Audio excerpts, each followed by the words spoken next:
शांति 3 सितंबर 2022। बाबा के महावाक्य।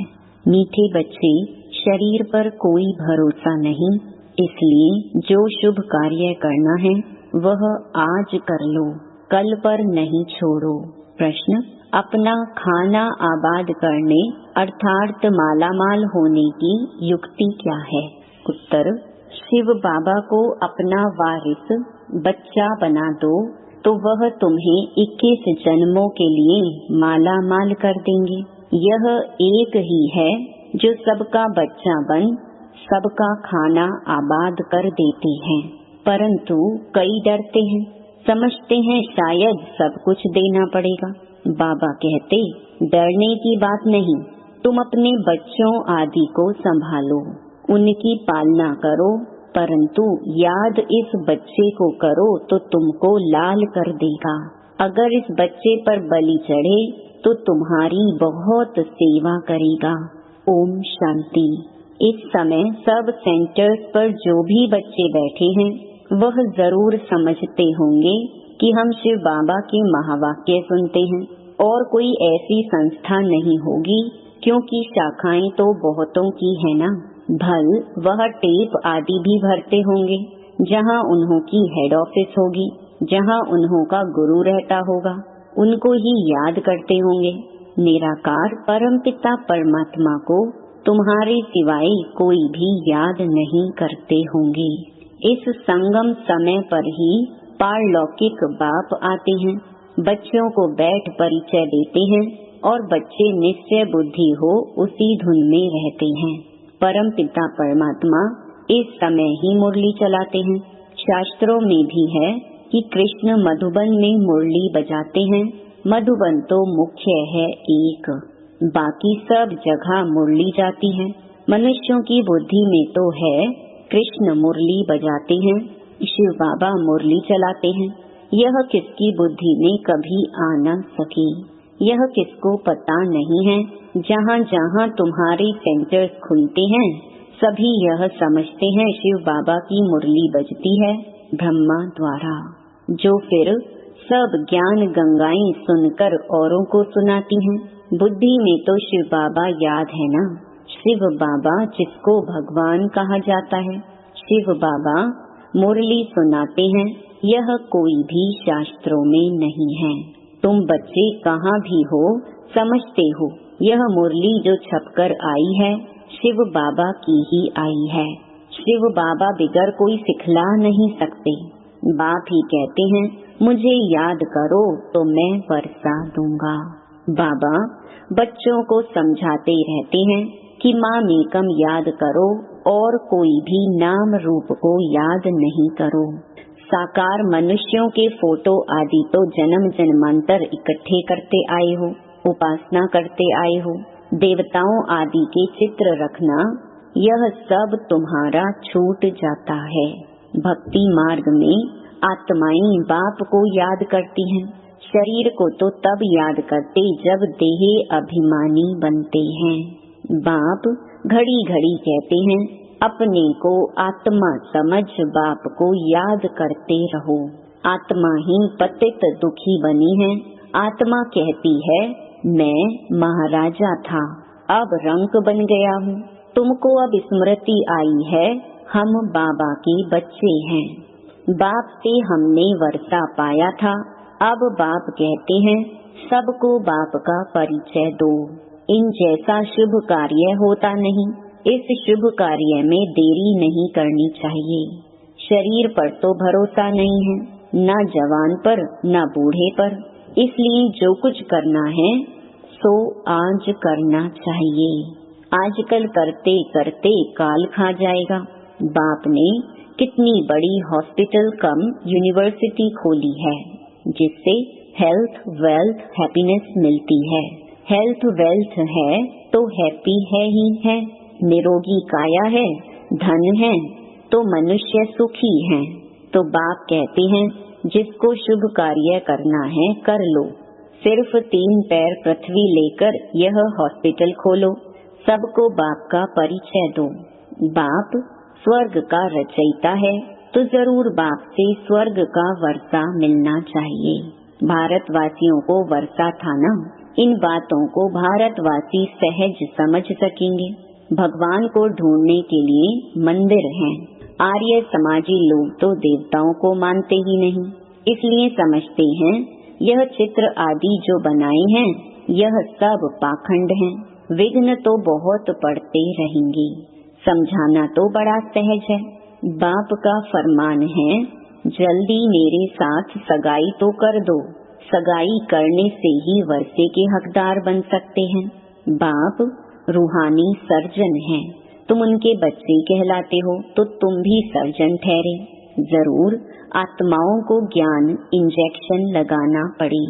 मन मना भव, यह बड़े से बड़ा इंजेक्शन है। बाप की याद से ही सब दुख दूर हो जाते हैं। योग से पुण्य आत्मा बन जाते हो। यह एक ही दवाई है योग की। बच्चा जन्मता है, बाप की गोद में जाता है और वर्षे का मालिक बन जाता है। तुमको अभी पता है कि हम बेहद के बाप से वर्षा लेते हैं, याद से। याद में ही अनेक प्रकार के विघ्न पड़ते हैं, इसलिए याद को पक्का करते जाओ। सिर्फ 3 पैर पृथ्वी के लेकर यह हॉस्पिटल खोलो। यह 3 पैर है ना, नहीं तो ऐसी ऊंच कॉलेज के लिए तो 50-60 एकड़ जमीन होनी चाहिए, जहाँ बहुत मनुष्य आकर पढ़े। ज्ञान इंजेक्शन लगाते जाएं। गायन भी है कि 3 पैर पृथ्वी के नहीं मिले थे और फिर विश्व के मालिक बन गए। तुम विश्व के मालिक बनते हो ना। 3 पैर पृथ्वी के कोई बड़ी बात नहीं, फिर आहिस्ते आहिस्ते बढ़ता जाएगा। फाउंडेशन लगाया तो कितने सेंटर्स खुल गए, कितने कौड़ी जैसे से हीरे जैसा बनते हैं। करने वाले को ही बहुत फायदा है। बहुतों के कल्याण के लिए ही हॉस्पिटल अथवा कॉलेज खोले जाते हैं। यह भी ऐसे हैं, बाहर में बोर्ड लगा दो, क्लिनिक फॉर हेल्थ वेल्थ 21 जन्मों के लिए। हिंदी में कहेंगे 100% पवित्रता सुख शांति का चिकित्सालय। परंतु बच्चों में सर्विस करने का शौक नहीं। कुटुंब आदि के जाल को मकड़ी की जाल कहा जाता है। जाल में खुद फंस जाते हैं। बाप आकर रावण रूपी मकड़ी की जाल से निकालते हैं। सतयुग में ऐसे नहीं कहेंगे।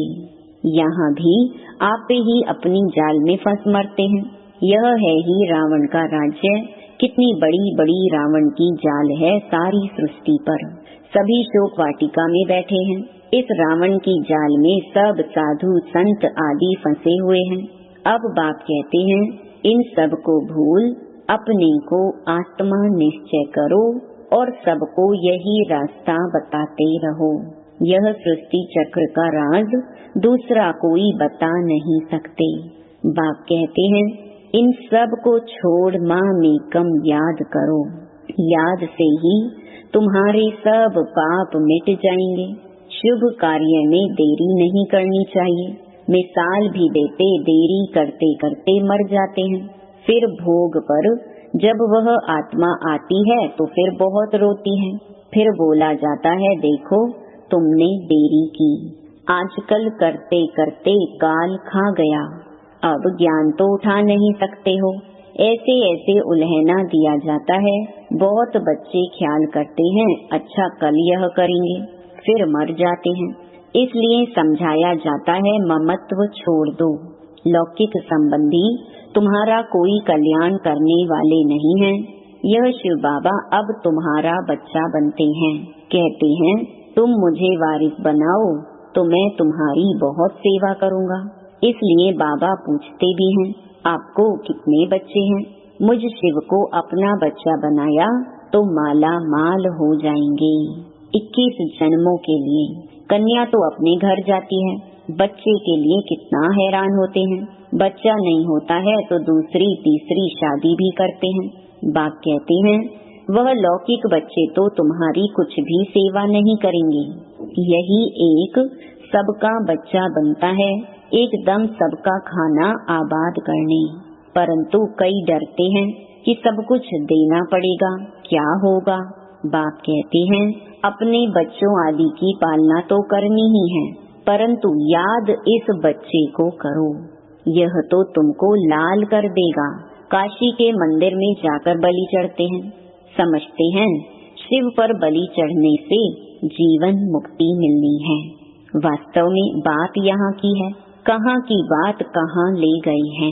अगर तुम इस बच्चे पर बलि चढ़े तो यह तुम्हारी बहुत सेवा करेंगे, स्वर्ग में महल दे देंगे। वह बच्चा तो कुछ भी नहीं करेगा, करके ब्राह्मण आदि खिलाएंगे। मनुष्य दान पुण्य आदि जो करते हैं सो अपने लिए ही करते हैं। तो यह हॉस्पिटल खोलना कितना पुण्य है। साहूकार लोग तो 10-15 हॉस्पिटल खोल सकते हैं। यह पैसे आदि तो सब खत्म हो जाएंगे। तुम किराए पर मकान लेकर 50,000 में 50 हॉस्पिटल खोल दो, फिर वह आपे ही अपने पैर पर खड़े हो जाएंगे। बाप कितनी सहज युक्तियाँ सर्विस की बताते हैं। गंगा के कंठे पर जाकर सर्विस करो, अपनी पीठ पर यह बाबा का परिचय लगा दो, आपे ही पढ़ते रहेंगे। देह अभिमान छोड़ना है। कोई साहूकार ऐसे करे तो सब कहेंगे वाह, इनको तो देह अभिमान बिल्कुल नहीं है। बाप का परिचय देना है। बाप स्वर्ग का रचयिता है, फिर हम नरक में क्यों पड़े हैं।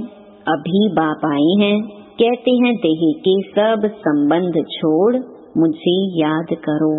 भारत स्वर्ग से नरक कैसे बना, लक्ष्मी नारायण ने 84 जन्म कैसे लिए, आओ तो हम कथा सुनाएं। ढेर इकट्ठे हो जाएं। पतित पावनी गंगा को भी कहते हैं तो जमुना को भी कहते हैं। अच्छा, गंगा पतित पावनी है तो एक को पकड़ो ना। अब तुम बच्चों ने ड्रामा को जाना है तो फिर समझाना है। अगर औरों को रोशनी नहीं देंगे तो कौन कहेंगे कि इनकी बुद्धि में रोशनी है।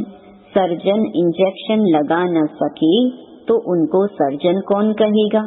तुम बच्चों को सारी रोशनी मिली है, 84 जन्मों का राज बुद्धि में है। तुम इस ड्रामा को और एक्टर्स की एक्ट को जानते हो। ऊंचे ते ऊंच एक्ट है बाप की। बच्चों के साथ पाठ बजाते हैं। तुम भारत को स्वर्ग बनाते हो, परंतु हो गुप्त, incognito. Non violence Shiv Shakti सेना। उनकी सब बातें जिस्मानी हैं। कितने कुंभ के मेले में जाते हैं, यहाँ जिस्मानी कोई बात नहीं। तुम उठते बैठते चलते यात्रा पर हो, याद से तुम पावन बनते हो। बाबा कहते हैं तुम कर्म करते समय भी शिव बाबा को याद करो। वह फिर कह देते सब में परमात्मा है। फर्क हो गया ना। बाप कहते हैं जहाँ भी बैठो मुझे याद करो। फिर सर्विस भी करनी चाहिए। मंदिरों में बहुत भक्त जाते हैं, बस यह चित्र पीठ पर लगा दो, बाप का परिचय देते रहो। युक्तियाँ तो बहुत बतलाते हैं, शमशान में जाकर समझाओ निराकार बाप की महिमा और श्री कृष्ण की महिमा। अब बताओ गीता का भगवान कौन। साथ में चित्र भी हो। सर्विस तुम बहुत कर सकते हो, फीमेल करे व कोई कुमारी करे तो अहो सौभाग्य। कन्या तो सबसे अच्छी। कन्याओं का कन्हैया बाप है निराकार। कन्हैया कृष्ण नहीं था, यह है बाप। बाप को ख्याल आता है कि बच्चों को कैसे सिखाऊं। कल्प पहले भी ड्रामा अनुसार ऐसे ही समझाया था, फिर आज समझाता हूँ। तो तुमको भी अंधों की लाठी बनना चाहिए। जिन बच्चों को परिचय मिलता है वह फिर औरों को ले आते हैं, उसका भी पुण्य होता है। अपने पास हिसाब रखो, जितना करेंगे फल तो मिलेगा ना। कोई को ले आते हैं तो उनका भी बहुत कल्याण हो जाता है। इस धंधे में बच्चों का बहुत अटेंशन चाहिए। सर्विस नहीं करेंगे तो मिलेगा क्या। सर्विस सर्विस और सर्विस। तुम कहते भी हो हम गॉड की सर्विस पर हैं, घर की सर्विस भी भल करो। बाप शिक्षा देते हैं बच्चों को कभी विकार में नहीं जाने देना। अगर वह तुम्हारी आज्ञा नहीं मानते हैं तो जैसे नाफरमान बरदार ठहरे। अगर उसको धन दिया, उसने उससे पाप कर लिया तो उसका दंड तुम्हारे सिर पर आ जाएगा। बाबा तो राय देते हैं ना, परंतु बहुत हैं जो करके पीछे बताते हैं। तो बच्चों को सर्विस के लिए अनेक प्रकार की युक्तियाँ बताते हैं। तुम बच्चों को यही धंधा करना है, ट्रेन में भी यही सर्विस करते रहो तो बाप भी खुश होगा और भविष्य 21 जन्मों के लिए सदा सुख का वर्षा मिल जाएगा। अच्छा, मीठे मीठे सिकिलधे बच्चों प्रति माता पिता बाप दादा का याद प्यार और गुड मॉर्निंग। रूहानी बाप की रूहानी बच्चों को नमस्ते। धारणा के लिए मुख्य सार। पहला, माया ने जो बहुत बड़ी जाल बिछाई है, अब बाप की याद से उस जाल से निकलना है। शुभ कार्य में लग जाना है, किसी देहधारी की जाल में नहीं फंसना है। सबसे ममत्व निकाल देना है। दूसरा, ज्ञान की जो रोशनी मिली है वह सबको देनी है।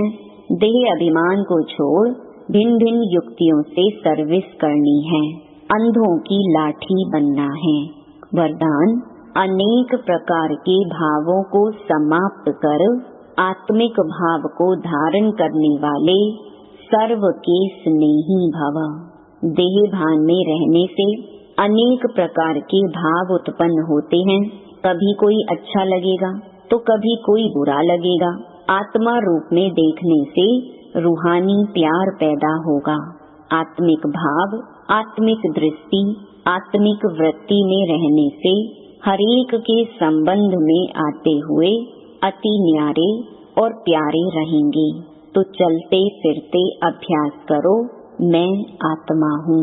इससे अनेक प्रकार के भाव स्वभाव समाप्त हो जाएंगे और सबके स्नेही स्वतः बन जाएंगे। स्लोगन, जिसके पास उमंग उत्साह के पंख हैं, उसे सफलता सहज प्राप्त होती है। ओम शांति।